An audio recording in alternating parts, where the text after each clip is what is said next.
લોકસત્તા જે છે એ 74 વર્ષ પૂરા કરી અને 75 વર્ષની અંદર મંગલ પ્રવેશ કરી રહ્યો છે. તો એની નિમિત્તે અમે આ એક ઇવેન્ટનું ઓર્ગેનાઇઝેશન કર્યું છે. વડોદરાના જેટલા બી બધા આપણે માણસો છે, બધા જે બી ગ્રુપ મેમ્બરો છે, બધા અમારા મીડિયા કર્મીઓ છે, બધાને હું એની માટે આભાર માનું છું કે અમને 75 વર્ષ સુધી અમને સાથ સહકાર આપ્યો અને અત્યારે અમે આ મંગલ પ્રવેશ કરી રહ્યા છે 75 વર્ષમાં. એ બદલ હું બધાને શુભેચ્છા પાઠવું છું. આપણે તમે જોયું હશે કે શ્યામને દરેક જણ પોતાની રીતના અલગ રીતના જુએ છે.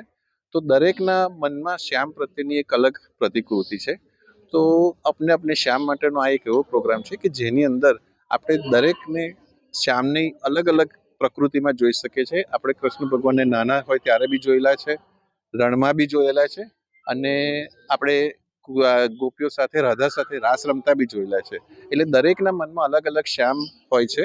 એની માટેનો આ એક આખો કાર્યક્રમ છે જેની અંદર આપણે ડૉક્ટર કુમાર વિશ્વાસજી આપણને એની અંદર જ્ઞાન આપશે.